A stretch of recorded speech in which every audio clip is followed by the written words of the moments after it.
Hello, friends. My name's Tami Simon, and I'm the founder of Sounds True, and I want to welcome you to the Sounds True podcast, Insights at the Edge. I also want to take a moment to introduce you to Sounds True's new membership community and digital platform. It's called Sounds True One. Sounds True One features original, premium, transformational docuseries, community events, classes to start your day and relax in the evening, special weekly live shows, including a video version of Insights at the Edge with an after-show community question and answer session with featured guests. I hope you'll come join us, explore, come have fun with us, and connect with others. You can learn more at join.soundstrue.com. I also want to take a moment and introduce you to the Sounds True Foundation, our nonprofit that creates equitable access to transformational tools and teachings. You can learn more at soundstruefoundation.org. And in advance, thank you for your support. In this episode of Insights at the Edge, my guest is Dr. Kamilah Majied. Kamilah is a mental health therapist and a tenured professor, researcher, and internationally engaged consultant on building inclusivity and equity using meditative practices. She's currently professor of social work at California State University at Monterey Bay, and before that taught at Howard University for 15 years. She's the author of a new book. We're celebrating the release of this new book at Sounds True. It's called Joyfully Just: Black Wisdom and Buddhist Insights for Liberated Living. Kamilah, welcome. Hi, thank you so much for that warm welcome. And I'm so happy to be here celebrating JJ's 3-month birthday. The book came out about 90 days ago, so it still feels very alive and fresh. And I very much feel like I have a new baby. So thank you for giving me the opportunity to come and talk about it and for just the wonderful support I've had from Sounds True and you. Welcome to the world, JJ. Joyfully Just. Now, for people who are meeting you, Kamilah, for the very first time, can you give us a sense of your own journey to becoming both a therapist and a professor? How did that unfold for you? Well, it's very interesting. My mother, from my mother, Kamilah Majied, from when I was very, very young, she had uh, a lot of spiritual grounding. We were raised Muslim, and she had a sense of, world citizenship that she kind of imbued in me very early through reading. She was like, well, literacy is not a static state. Literacy is an active state of being. You're only as literate as, the number of books you're reading right now. So she got me very excited about reading at a very young age and about writing at a very young age. Like I would write poetry and she would talk to me about what it means. And I'm like 6 and 7 years old. In the book, I talk about reading Maya Angelou when I was 7, reading I Know Why the Caged Bird Sings Then, and she was like, "Well, you're not really literate until you've read all the Russian classics and until you've read, all the African diaspora literature." So she just kept kind of giving me the world that way. And when you read that widely, you learn about suffering, right? She also gave me a lot of spiritual texts because even though we were being raised in the Islamic tradition, she wanted me to read the Bhagavad Gita. She wanted me to read the Torah. She wanted me to read, you know, widely and obviously read about Buddhism, read the Shakyamuni and Siddhartha's story and Taoism. So I just got a really wide view of the world and a good picture of human suffering. So because I was starting to get a little morose as a young person, reading like Dostoevsky and all of that, that's when she started kind of steering me towards the spiritual literature to say, but the world has diverse spiritual traditions that people draw from, because otherwise life would be unlivable and people would have no path through the suffering. And then my mother introduced me to Buddhism when I was 17. We started practicing Buddhism together, and just worlds and worlds opened up from that. I was even more interested in human suffering. And so I studied psychology in undergraduate at Mount Holyoke. I was a psych and journalism major undergrad, and just trying to dig into it. Why are we so miserable? Why are we so unhappy? And why do we cause so much unhappiness for one another? Um, didn't feel like I had a lot of, I learned the theories. You learn the theories in school, and then, started working as a journalist in New York City, freelancing for the Village Voice and the Amsterdam News and these, publications. And um, I covered a story about, it was one of those first scandals involving the abuse of children in a home, in a Catholic home. And just listening to the young people as I covered this story, I just was like, I want to learn more about how, people can survive suffering through all different types of abuse. So that's what made me start to get the master's. And you know, in the process of getting the master's, I got interested in, okay, well, what's the relationship between, why do women suffer from more depression? Why do Black, Latinx, Indigenous, and Asian people have these disparate mental health and behavioral health outcomes? So that prompted me to do the PhD and study some of the why of that. And then I got a chance to look at how structures institutional oppression, like and interpersonal and internalized oppression, racism, homophobia, all these things kind of cause suffering for people who are marginalized, but they also reflect the suffering of people who are doing the marginalizing. So I've had a really interesting career as a therapist. I've had the opportunity to work with hate criminals, people who've done, you know, um, violence against queer people, violence against people of color, and so it's exciting to watch people grow out of limiting biased ideas, and I really understand more than I ever thought I could about how you know, the isms create so much psychological and emotional limitation in the person who's perpetrating as well as in the lives of people who suffer it, and how we can get free of it. So I've had a very interesting journey, and I'm kind of bursting.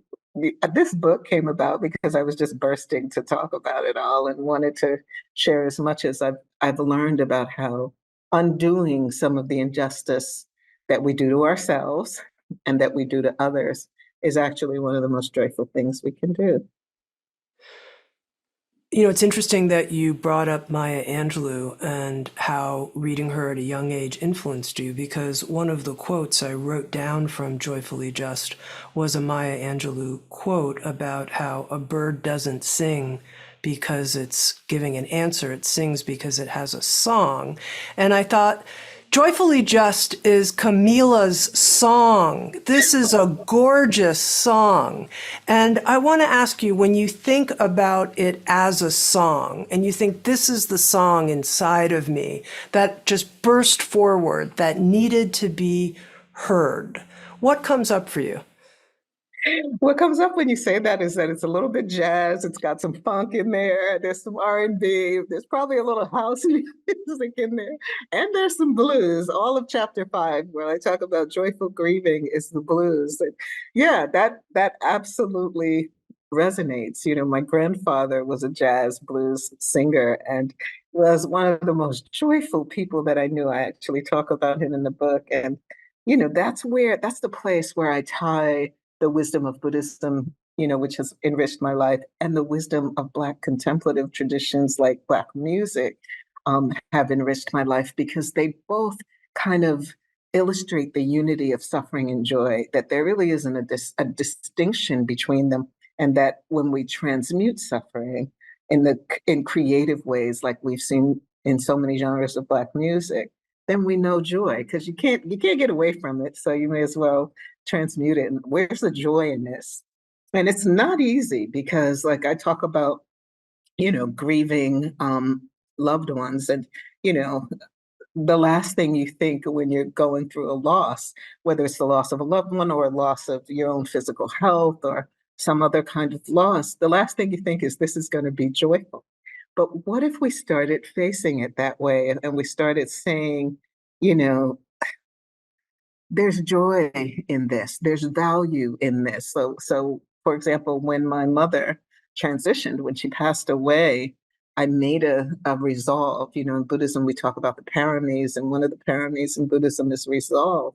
And I made a resolution that I was going to have an enlightened experience of grieving her, and I continue to practice to do so.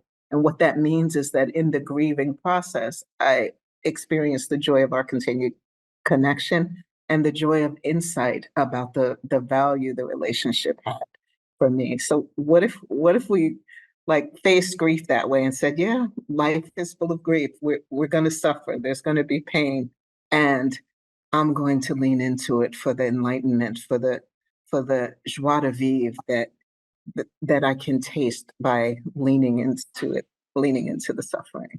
Let's talk more about this notion of a resolve, because that's an important principle that you introduce in Joyfully Just. And, I can imagine someone listening who's grieving and says, there's no way I can resolve to be joyful. That's not going to happen. Like, that would be fake and phony, and I can't turn my emotions. That resolve won't work for me. What kind of resolve do you think might work, or what kinds of suggestions do you have so someone can find a genuine resolve in their situation? I'm glad you asked that, because it was not my resolve to be joyful. It was my resolve to be wise, to experience this grief as an enlightened person, right? To have an enlightened and enlightening experience of grief. That was the Can you tell resolution me that I. what you mean by that? Because some people might say, what does that mean to be? I mean, I don't know what it means to have an enlightened view because I'm not enlightened. Sure you are. I don't feel like enlightenment itself is a static state. I feel like it's when we taste insight and freedom. Like, you have those moments of epiphany and clarity about life being impermanent, and that your life is part of a universal flow of eternal life force and energy. So, and you have a sense of your capacity. Your insight and your wisdom are flowing. You feel connected to and energized by life. So that's what I meant when I said I resolved to have an enlightened experience of grieving. And I practiced. My practice is chanting. One of my core practices is chanting Nam Myoho Renge Kyo, which is the title of the Lotus Sutra and the core practice for Nichiren Buddhist, which is in the Mahayana lineage. And so every morning I get up and do my chanting practice with this spiritual, emotional, cognitive resolve, like, where let me manifest my highest self, my greater self, my most wise, my most courageous self, right? So that's what it means to me to be enlightenment, to be brave and wise, right? To be free, right? To experience that internal freedom. And I wanted to do that, not so much like this is how I want to feel. It's like I want this to be a learning experience as opposed to a defeating experience. And I want it to bring me closer to her as opposed to, oh, I can't stand to think about her. Oh, you know what I mean? Because you go through that in grief where it hurts. Everything hurts. Scrambling eggs used to hurt because she taught me how to cook eggs. Reading used to hurt. Everything hurt. So I couldn't turn away from everything. So I was like, what if you lean into all of this suffering as an opportunity to manifest your greater self, your courage, listening for her voice, but listening also for the voice of my own wisdom, and where is the growth? So the joy is the joy comes from the inner spaciousness that grows from the endeavor to do that, from discovering that you could do that. And honestly, I hate to say it, but you think you love somebody, but when you lose them, there's this whole door that opens of whole different ways you had no idea you loved them that way, or that they gave you that. Like, you get to see things that you took for granted, about the person, about the relationship, once it's gone, that so loss kind of illuminates things, and that doesn't have to be a source of regret. It can be a tremendous source of gratitude. I'm curious, when you had this resolve and you asked the question, where's the growth here? And you went with that kind of direction. How did that affect the process for you? How did it unfold for you? Because what you're resolving to do is you're resolving to orient your mind a particular kind of way. And I'm sure we all do that to some degrees, right? If you know you're going to go on a long drive, you can, say to yourself, oh, this is going to be hell. There's going to be so much traffic. Or you can set an intention. I'm going to enjoy this ride, right? So that if we view our losses that way, or when I view my losses that way, when I view the journey that way, it feels less rambling. It's the resolve is always, where do you want to point your mind? Because the one thing that we are always, until we are not, right? If we develop some kind of cognitive decline and it becomes more difficult, but to the degree that we have the capacity to direct our own mental status and energy, it is an incredible freedom that we don't want to take for granted, and it's the freedom to create value, to create good things out of the suffering. So I decided that all the love that I had for her and all the love that I've had for other people that I've lost was going to be poured into creative arts and creative energy, that that it was going to offer their beautiful lives legacy. But that emerged out of the resolve not to be defeated by grief. And maybe that's the resolve for some days. Certainly it is for me. I'm just not going to be defeated, and that means I will live today with courage. I may not be smiling every minute of it. In the book, I talk about, how we greet each other, and that instead of saying, I'm doing fine when somebody asks you how you're doing, say, I'm suffering with resolve, I'm suffering with determination, or I'm suffering and determined to be victorious. Or we can just acknowledge the suffering, and it doesn't have to necessarily open a chasm of conversation. But what if people could talk like that?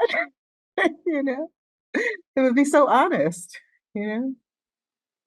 Very powerful. You're very sensitive to words and you bring them forward with a lot of precision. And I wrote that down. I'm suffering with determination. And I thought that's just such a powerful way to respond if someone asks you, how are you doing? Instead of just saying, I'm having a hard time, what it would be like to say that. So thank you for underlying that. Now, I want to read a quote and then we'll talk about it. The resilience of Black people throughout the world is indeed deathless courage. It's courage sustained by the resolve to not just endure, but also to rejoice in life. That undefeated joy, Black joy, is itself victory. I pulled that out. I've heard people reference Black joy. And I want to know what that means to you. I'm so glad you asked that question, because I think in the book I describe it as resilient creativity that creatively grows more resilience. And what it is it's just this thing. It's this awareness that there is an aspect of all of our being that is fundamentally free, no matter how restrictive the life circumstances are.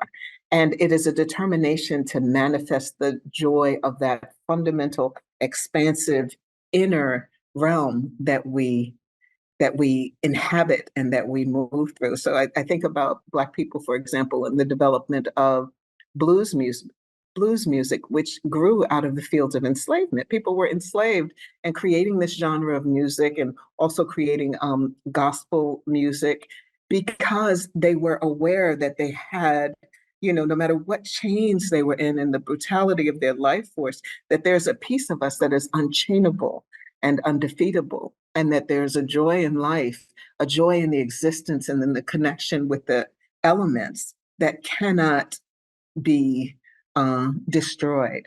And that's also very, very timeless. So that's what you see, because, definitely Black people still in just about every part of the world, experience disproportionate disparities, economic disparities, educational disparities, just limited opportunities, limited resource, and at the same time, hyper surveilled and more subject to violence from all kinds of enforcement, whether it's in airports or in on the streets and roads. So, like when you live a life that is that subject to restriction and violence, it has, for Black people, really created a deeper awareness of, well, what is the part that cannot be taken? And then that way, Black people have done a lot of leadership and modeling, which is why, people are doing hip hop in Bangladesh and in Australia, because it's like there's something contagious about undefeated joy and undefeated ways of creatively expressing one's joie de vivre, which Black people the world over, and particularly in the United States, have just become masters of.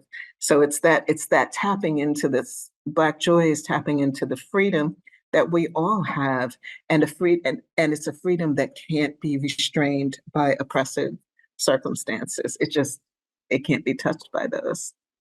As I was reading Joyfully Just, part of what overwhelmed me, and I was overwhelmed with, this word doesn't sound strong enough, but my experience of it was really powerful, which is a sense of respect.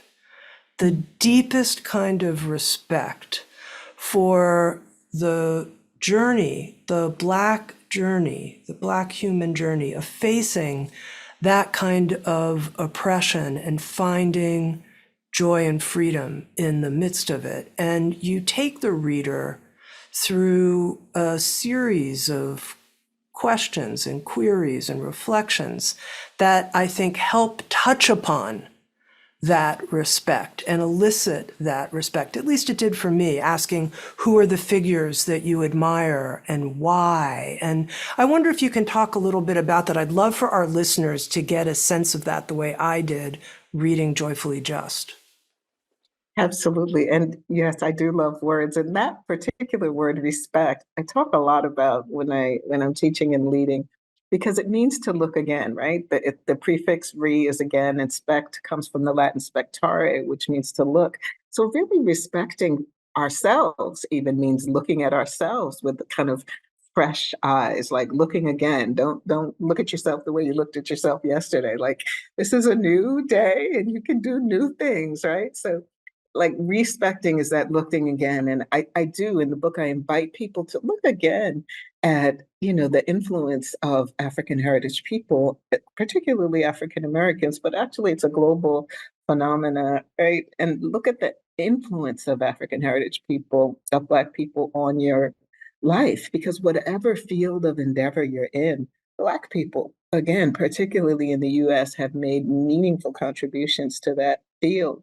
And it just becomes a journey of self-discovery when people decide, okay, I'm an artist, let me learn about Black artists, or I'm a publisher, let me learn about Black publishers and Black writers.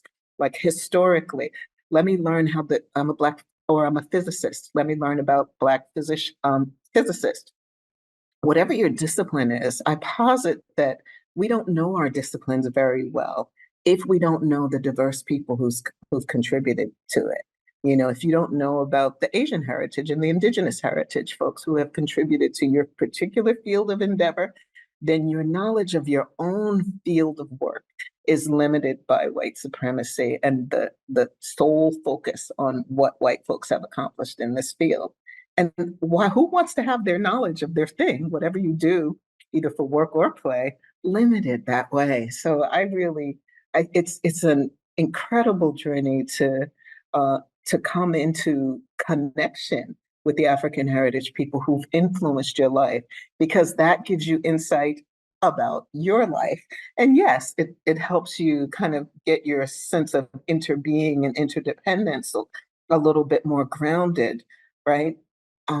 But most importantly, it's like, oh, okay, these are the people who've kind of created this, this who have made significant contributions to this work that I do, or this thing that I enjoy. It's a wonderful way of having self-discovery and also meaningful connection. So when you say helps our interdependence become more grounded, what you're saying is that we're not interdependent, but in a limited way without all of this information about, and then you introduce this phrase in Joyfully Just, the people of the global majority, and I'll let you explain that, and the role they've played, then our appreciation of our interdependence is a lot more accurate and intelligent. Is that what you're Yeah, saying? and it's grounded. It's like, okay, so yes, Barbara Love coined the term people of the global majority. She's a professor emeritus from University of Massachusetts Amherst. And, you know, I use the term in contemplative communities and meditative communities because I think for us being able to think about language is itself a meditative practice, right? Like in the Eightfold Path, right speech is, right after right view. So once you see it right, you got to start saying it right. So, and at the same time, speech is kind of dynamic and always evolving. So, for example, the language of referring to people as people of color is better than some things that used to exist, but it still kind of harkens to the ranking of people by color, which is something that the colonizers and the enslavers did. And more importantly, the reason I use the term people of the global majority is because it's useful for people to recognize that more than 80% of the people in the world are not white, are not of European descent. And so when I say, you want to be connected to the people of the global majority who've done your field of endeavor, or who enjoy what you enjoy, I'm saying who wants to only have like less than 20% of the population influencing their life and work, right? And who wants to feel only connected to that small portion of the population? Not that it's not valuable, but like why not have the full experience? And when, of course, we wake up to that and kind of recognize, wow, why are there so many movies, for example, or why is there so much focus on the experience of white racialized people? We start to ask that question when we really sink into the awareness that that is the global minority of people that we're focusing on when we're focusing on people of European descent. So it just kind of, language can help us change how we think, can correct our cognitive distortions, right? Because we used to use words like minorities, and that had people thinking, well, it's just a few people over there. But no, we're actually talking about the majority of the world's population. And when we think that way, it's kind of moving us a little bit more towards a just worldview and way of being and a sense of awareness and connection. Because as you say, it's like, yeah, I know I'm connected, but the connection feels tenuous and abstract until you start to engage in meaningful ways, reading and also music. But the one thing that I'll say about music is that the reason that I put attention on kind of noticing these genres as kind of Black wisdom transmissions is because sometimes like you'll watch movies and there's nothing in the movie but Black music, but there are no Black people. And so that's a way of that it's kind of appropriated, but they miss the interdependence, they miss the interbeing. So I just think there's really exciting opportunities for growth when we kind of wake up to our connections, particularly connections with global majority folks.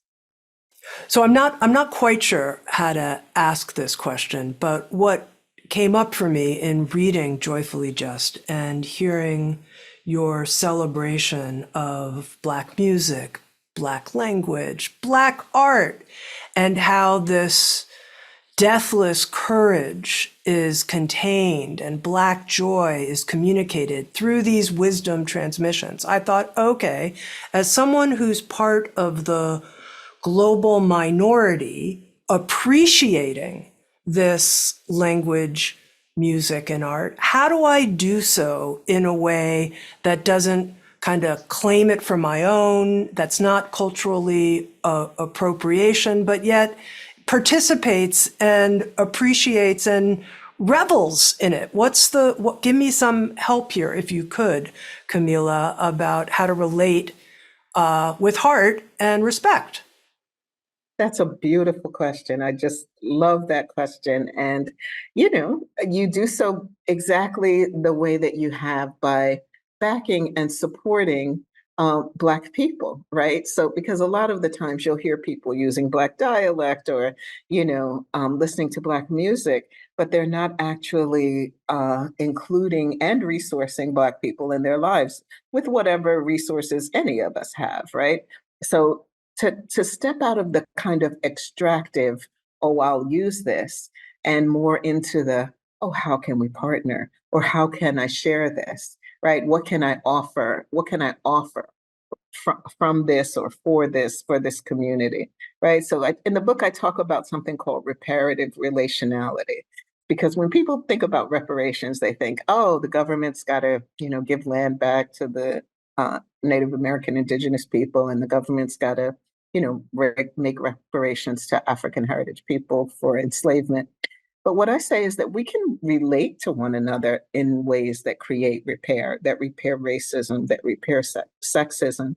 We can reach out and say, how can I support the work you're doing as an African American person? And so that rather than just copying the music of African Americans, think about, okay, well, how do I have someone who is African American kind of doing the music production or the sound engineering for my project, right? So that because a lot of the times, and you can see this very clearly in the music industry, that the people who are kind of leading and well resourced in the music industry aren't the African American artists producing the music. So the way to step out of the appropriation is to think, okay, well, what's an equitable, what is a just relationship between me and this community, this art, this music that I'm sharing look like, right? In what ways can I be thoughtful about it? And certainly, of course, the very basics is always acknowledging source. You'd be surprised, but there's a whole movement called hashtag Cite Black Women, because Black women tend to be the least cited authors and speakers. People definitely take what we say and do and they repeat it, but they don't remember who they got it from or they don't remember to say. So that's another way that people can be in what I call reparative relationality, to say the names of the African American people and the people of the global majority who've enriched your life. And saying it is an offering to those people, yes, but it's also a reminder to yourself. Just like when you say, I'm suffering with determination, that's an affirmation as much as it is a response, right? Because what you say, you are always also saying to yourself, right? So when we say these things, when we try to make our language more just and inclusive, it's also affirming, it affirms that sense of well-being and that sense of interdependence, right? It's like, yeah, this is our connection that I'm expressing here. I want to cycle back to this saying I'm suffering with determination because, I always like to take the position of the person who's listening to Insights at the Edge who's suffering and who says, I don't know how to not just be suffering. I can say something like, I'm suffering with the determination to find something deathless that gives me a source of something transcendent, but I'm not there. It's not real. What do I do? I want to make it, I want to find something real in there that is a source of joy, but I'm not quite sure how to get there. Maybe you're just suffering with hope, you know? And sometimes there's not even that. Sometimes, I'm suffering with the hope for hope, right? It's like sometimes, honestly, some days when I'm chanting to want to chant. I'm chanting to feel hopeful because sometimes I don't feel like it, right? Sometimes I'm just like, I just want to stay in bed. I don't want to spend an hour doing my practice, right? Like we all have these aspects of our being that kind of pull us to despair, right? So the piece of resistance in there where you say, yeah, okay, I see you despair, but I'm not going to spend the entirety of my time with you. Even if I can only carve out a couple of moments to wriggle myself free from you, I'm going to do that. I talk about Alice Walker a bit in the book because she wrote that book, Possessing the Secret of Joy. And, I had a chance to talk with her, and I said, in many ways, she's inspired me, but the last line of that book, Possessing the Secret of Joy, she says, resistance is the secret to joy. And she's talking about resisting injustice. She's talking about resisting despair. She's talking about resisting hopelessness. And it's a fight, and sometimes you don't have it. So sometimes all we can be suffering with is the hope for the return of our fighting spirit. I'm suffering with hope, or I'm suffering with hope for hope when we don't feel hope. Just to kind of tug your brain, you got to kind of tug your brain and tug your emotional apparatus, your emotional affective self to in the direction you want to go. Because I've had the opportunity to work with people who are really, really deeply depressed. And one of the things I say is that the mind is like a wild elephant. You got to kind of give it some nourishment and support and guide it in the direction you want it to go. Otherwise, it can go to some pretty frightening places. We've talked some about the first J in JJ. Let's talk about how you understand and define justice. Yeah, it's interesting because I think of justice as treating yourself well and making sure that you treat other people well, and that other people around you are treated well. Other people and other aspects of the natural world around you are treated well.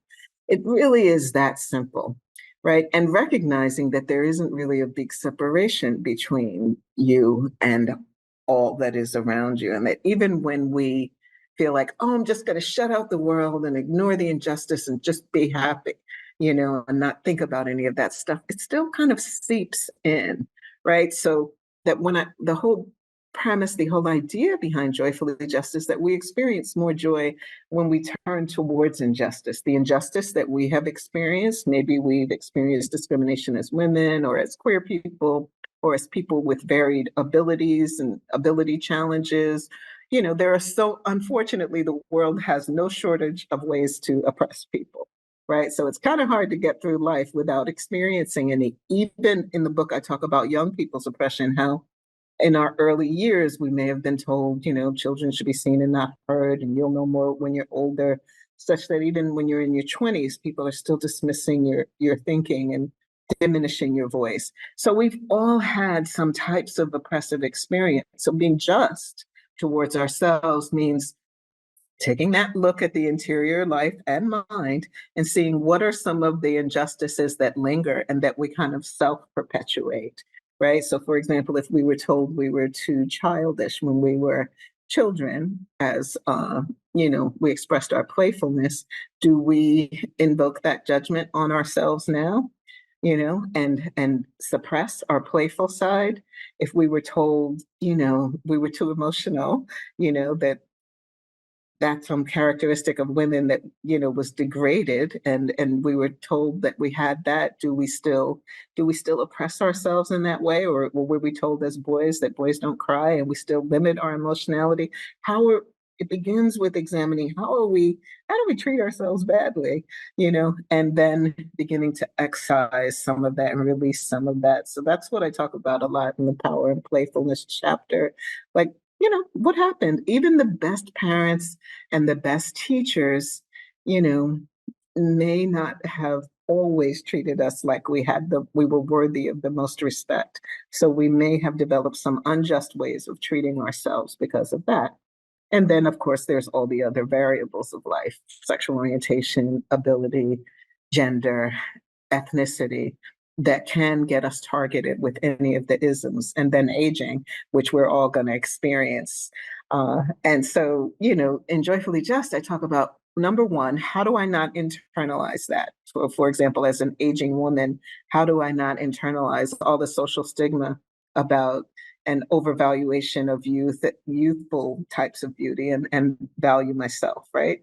And then how do I also do that in the world and in my relationships?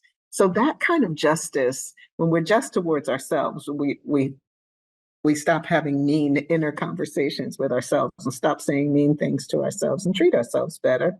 And then when we're just towards other people, we have the very unique joy of um, it's that empathic joy, it's that mudita that we talk about in Buddhism, of making someone else happy and giving, resourcing their sense of internal freedom. That's what you get to do only when you're working for justice.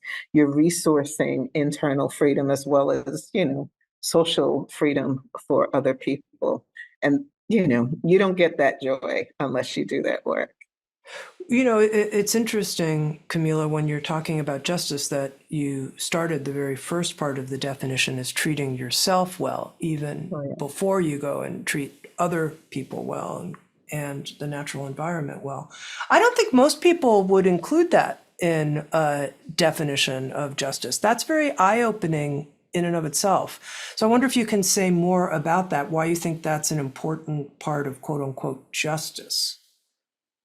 Yeah, I mean, well, I've worked as a therapist for a really long time, and it's just very clear to me how people kind of internalize oppression. They internalize um, limiting ideas about themselves based on all the isms. Oh, I'm an old woman, I'm never gonna do this, or I'm an old man, I can't have this, or I'm queer, so these are the limitations that we just kind of accept.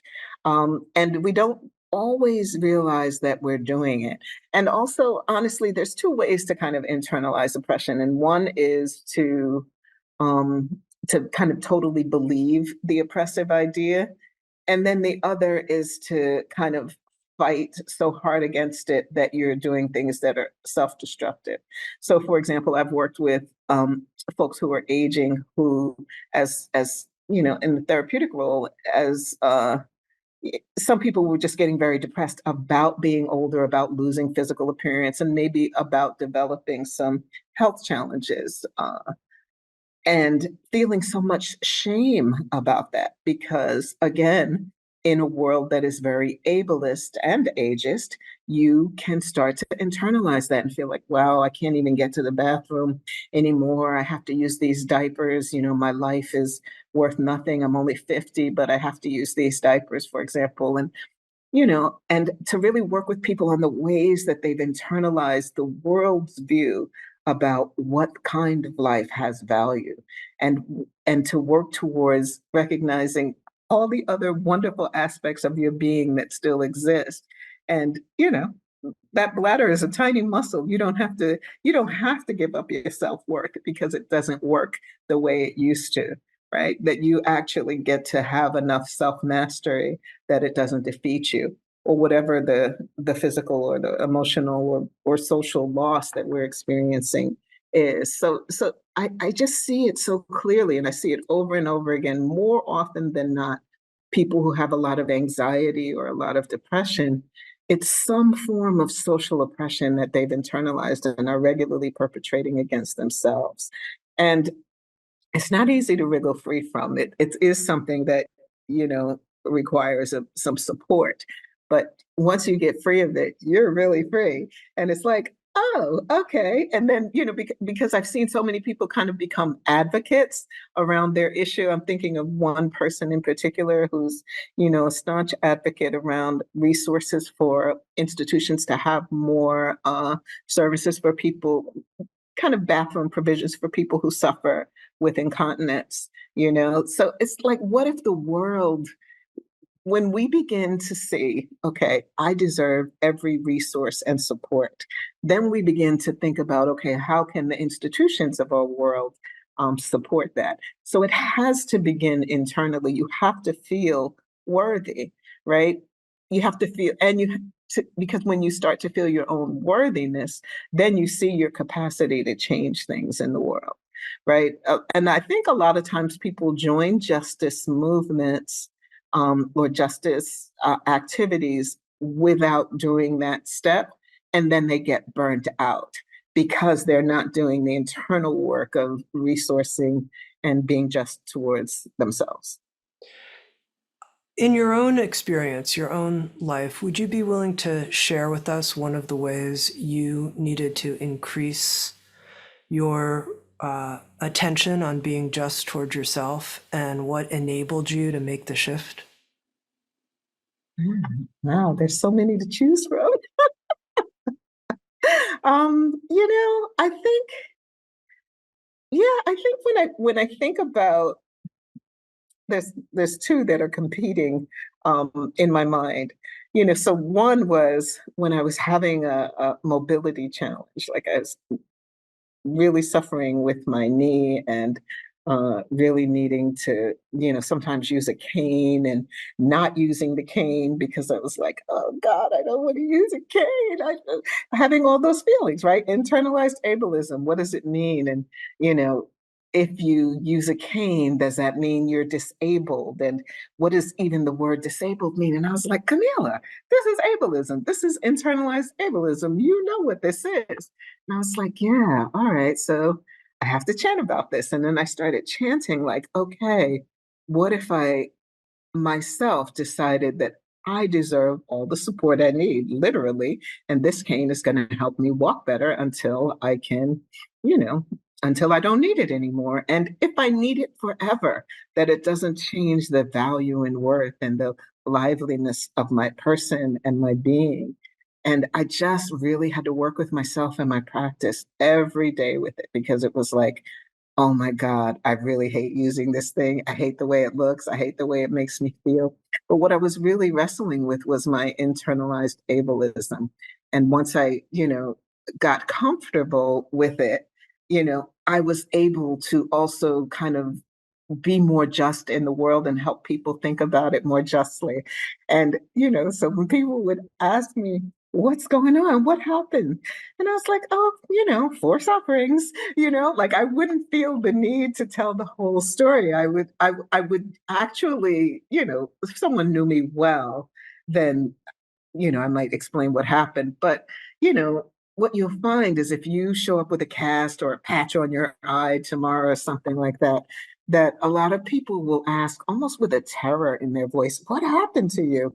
So I started to respond to those like, oh, just aging illness, the four sufferings, so that people could stop thinking, that it's such a thing to freak out about, right? Like that we will appear in different states throughout our existence, and most of us will experience some type of disability before we experience death. So to kind of in the book, I talk about moving from the notion of disability to visibility, which is recognizing that all ability is impermanent. That whatever you can do today, there's no guarantee that the brain, the body, parts, the hands are going to be functioning at that level tomorrow. So that rather than putting ourselves in these separate categories of able-bodied and disabled, that we can notice that all we have is this ability, the abilities of this moment. And so all of that, though, grew out of my own experience of trying to be good to myself and not go down a shame hole about having to use a cane and how it made me look. Kamilah, I notice in this conversation that there's a kind of bubbly joy mixed with a type of fierce intelligence, but a joy in you.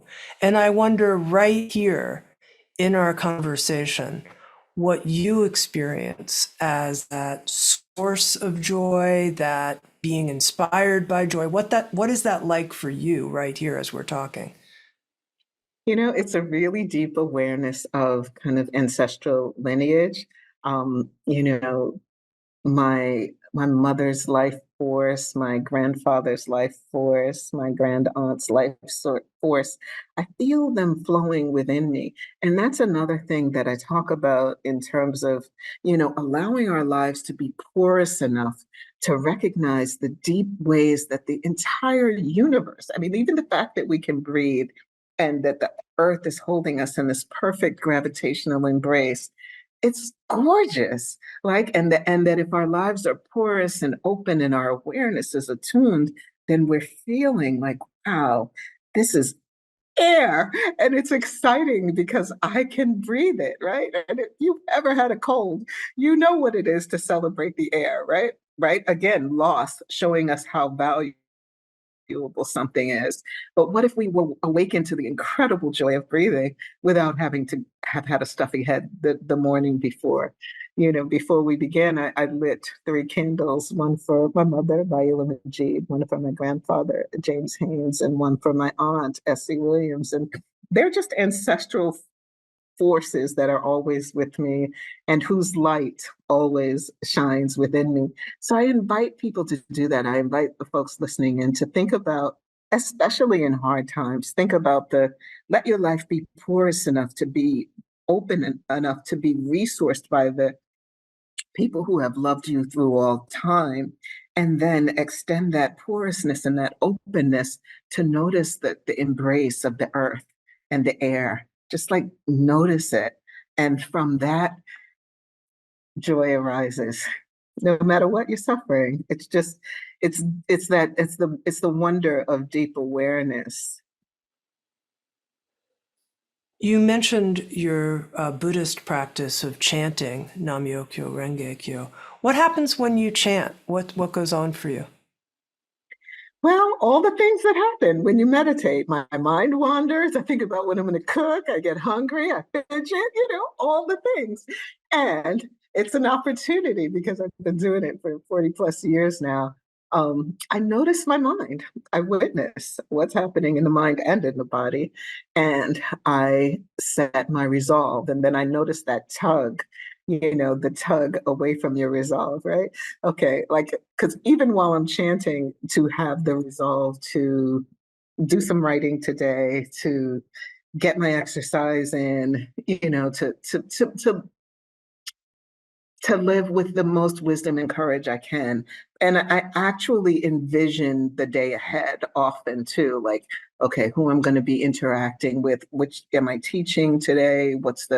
Who are the participants I'm going to be engaging with, or the students, or the clients I'm going to be engaging with, and really wrapping them in my chanting practice to, really chanting about how I can most resource their wisdom and their courage, whomever I encounter in that day. So that's what's happening. And then I'm getting distracted and I'm returning to resolve.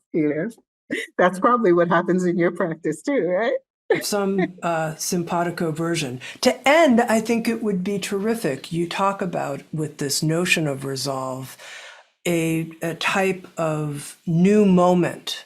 This is a new moment practice that we can do. Maybe you could lead us through that as a way to end our conversation for people listening. What do you think?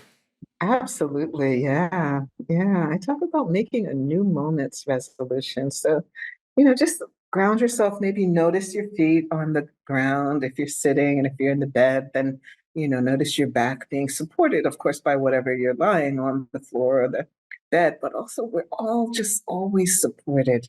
Just notice the beauty of this gravitational embrace that we're being held by right now. And then take a deep, deep breath.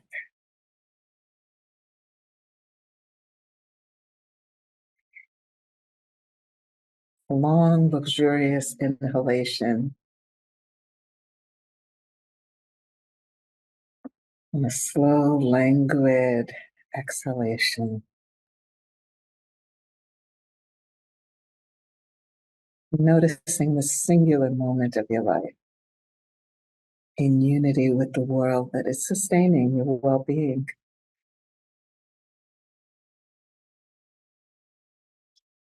And ask yourself, what do you resolve? Maybe finishing the sentence, I resolve. Maybe I resolve to. I resolve to suffer with hope. I resolve to seek wisdom and courage in myself. I resolve to be just towards myself.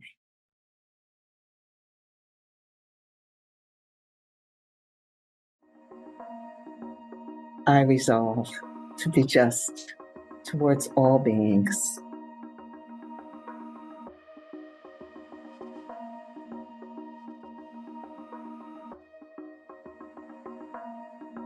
Thank you. I've been speaking with Dr. Kamilah Majied. She's the author of a gorgeous new book, Joyfully Just, Black Wisdom and Buddhist Insights for Liberated Living. Kamilah, so wonderful to have this conversation with you, and congratulations on Joyfully Just's entrance into the world. It is a Black wisdom transmission, reading Joyfully Just. It's a gorgeous offering. Thank you.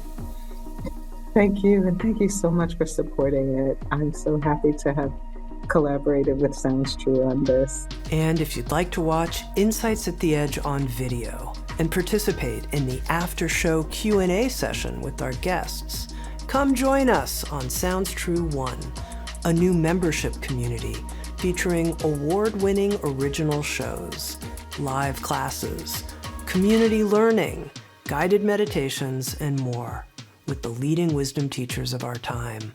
Use promo code PODCAST to get your first month free.